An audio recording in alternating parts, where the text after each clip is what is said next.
Nos duele mucho ver a sus papás destrozados y vamos a seguir hablando y alzando la voz por ellos, por nuestros niños. Ahora escuchemos a la Defensoría del Pueblo, o lo que dicen mejor, porque denuncian el reclutamiento de niños que va en aumento, también de adolescentes por parte de grupos armados ilegales y de algunas organizaciones criminales. Entre el 1 de enero y el 30 de abril de este año se identificaron 21 casos de reclutamiento forzado y en 2024 fueron 541 casos. Con este panorama tan preocupante aquí, en A Toda Hora, Cada Hora, queremos saludar a la exdirectora del ICBF, Cristina Plazas. Muy buenos días, exdirectora. Gracias por acompañarnos. Muy buenos días, Isabel, y a todos los que nos están viendo. Un abrazo muy grande. Y como ustedes dicen, con nuestros niños, no. Doctora Cristina, estamos viendo un panorama muy preocupante. Vea, hace pocos minutos estábamos viendo el informe de este tipo de Freddy Ballesteros que presuntamente no habría abusado solamente a estos niños en San Cristóbal, sino en otro jardín en La Calera. Estamos viendo situaciones de reclutamiento forzado hasta por redes sociales. Alían en Jamundí, 11 días secuestrados. ¿No es suficiente la reglamentación en nuestro país o qué es lo que está pasando? Miren, lo primero es que los niños en este país no importan y la razón es porque no votan. Entonces uno no ve que los grandes líderes de este país estén realmente con una agenda política para defender a los niños y a las niñas. Lo otro es que escuchando al presidente de la República, él está diciendo que la violencia sexual solo se da en el marco de las instituciones privadas. Lo que el presidente no sabe y le solicito investigar es que la violencia sexual se da en todos los sectores. No solamente en el privado, sino en el público. Hemos visto violaciones en iglesias, en jardines privados, en jardines públicos, en los colegios, en todas partes, incluso en los hospitales. Por eso tenemos que empezar a entender el problema como es y no limitarlo solamente a un caso. Esto es un tema que afecta a todos los niños y niñas de todos los estratos, de todas las razas, de todos los orígenes. Y por eso es que necesitamos una política pública real. Pero para esto necesitamos acciones claras, metas claras y sobre todo recursos. Y alguien que lo lidere. Yo en días pasados le hice un llamado a la defensora del pueblo, que la verdad ha sido una funcionaria maravillosa. Y por eso creo que es la persona indicada para liderar una mesa con todos los sectores. Esto es, gobernadores, alcaldes, academia, rectores, directores de colegio, obviamente el gobierno nacional, para que por fin tengamos una política pública y empecemos a trabajar en temas fundamentales como cuáles. Uno, prevenir el embarazo adolescente, pero no solo esto, sino también prevenir todos los embarazos no planeados. Y yo creo que esa es la única manera que de verdad vamos a empezar a abordar esta problemática y no solamente cada vez que sucede un caso terrible como el Mm, que usted nos acaba de nombrar, sí, pues que ahí sí hacer que le todo el pongamos mundo atención. salga. Sí, de Sí, acuerdo. salga y entonces todo el mundo grite y todo el mundo diga que con nuestros niños no. Esto Ujú. va mucho más allá.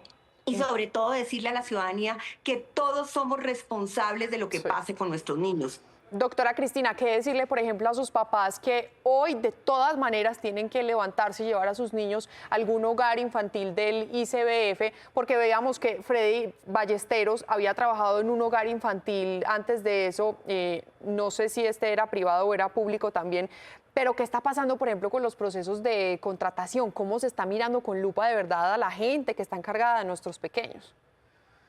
Bueno, este jardín es público y pertenece al ICBF, pero como le digo, no solamente se ven pedófilos en los jardines del ICBF, sino que hemos visto situaciones que se dan también en los privados. Entonces, esto va mucho más allá del tema de contratación. ¿Por qué? Uno, porque los pedófilos siempre saben cómo llegar. Ellos no ven a los niños como unos niños, sino como unas presas.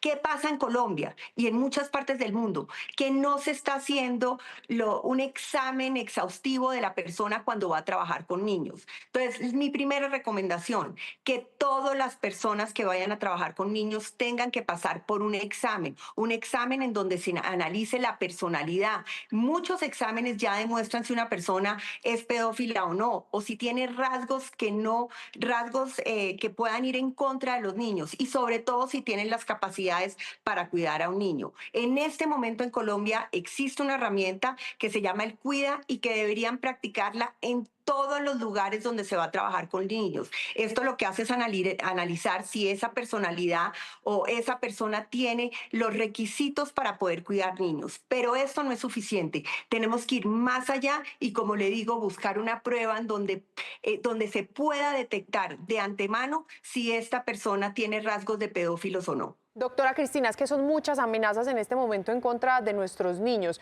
A los papás, ¿qué recomendaciones podemos darle desde dos ejes? El primero, ¿cuáles son esas señales que podemos ver en un pequeño que está siendo abusado? ¿Qué es lo primero que se nota en ellos? Y el segundo, también recomendaciones en el caso de redes sociales donde están reclutando también a nuestros pequeños. ¿Cómo estar alerta a todo esto?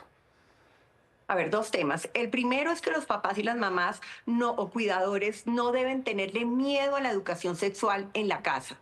Desde muy temprano uno tiene que decirle a los niños qué está bien y qué está mal. Entonces, los papás son los primeros que deben hacerlo. Adicional a esto, es fundamental que les enseñen que los secretos no pueden ser secretos con personas extrañas. Ese cuento de que, mira, hay un secretico chiquito, pero hay un secreto que sí es malo, no. Desde el principio enseñarle a los niños y a las niñas que no hay secretos buenos y malos y que todo se lo deben decir a las mamás y a los papás. Esto es fundamental. Y también decir que si una persona lo toca en las partes íntimas, inmediatamente tiene que acudir a donde el cuidador o donde sus papás o un abuelo a contarles lo que está sucediendo, porque esto no es normal. Sobre todo que muchas veces cuando hay una violencia sexual, no siempre se siente de manera inadecuada para la persona, sienten cosquillitas. Entonces hay que explicarle a los niños cuándo estas cosquillitas no están bien, porque esto pues obviamente a todo el mundo le da pena decirlo o le da miedo decírselo a los niños. Entonces hay que expresarlo con claridad para que entiendan cuando una persona está tocando sus partes íntimas y no lo está haciendo de manera adecuada.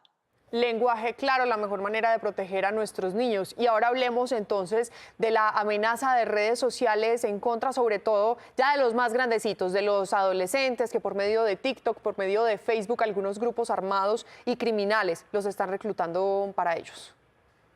Mire, las redes sociales se han convertido en un peligro para nuestros niños. Yo no sé si usted se vio la película La Adolescencia.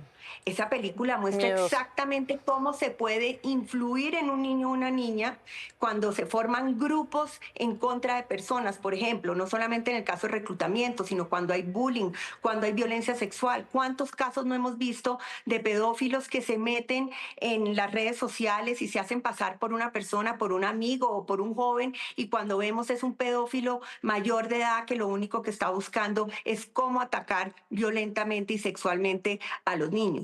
Cuando yo fui directora, planteé que los niños no deben tener celular sino hasta los 14 años. Esto no es un capricho, esto lo dicen hasta los mismos personas que se inventaron los celulares. Por eso los papás y las mamás tienen que tener un control total sobre las redes sociales, no permitir que los niños entren a estas redes no teniendo en cuenta las recomendaciones que la red social entrar.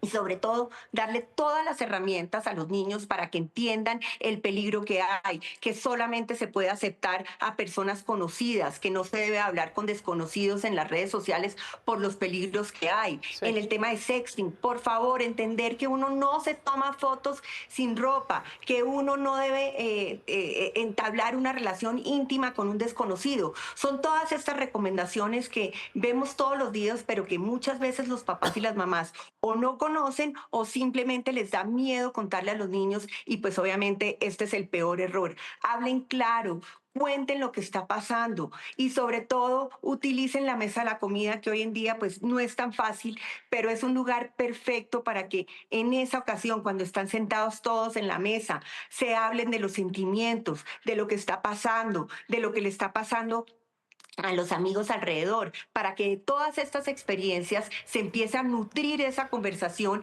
y de ahí se puedan dar las recomendaciones precisas para que los niños tengan las herramientas precisas para poder evadir una situación como esta. Sí, pues una muy buena conclusión que podemos sacar de esta entrevista con usted, doctora, es un lenguaje claro. A los niños y a los adolescentes se les habla claro, también se les regula y también se les limita. Le agradecemos mucho a la exdirectora del ICBF por habernos acompañado esta mañana con estas recomendaciones muy importantes. Un feliz día.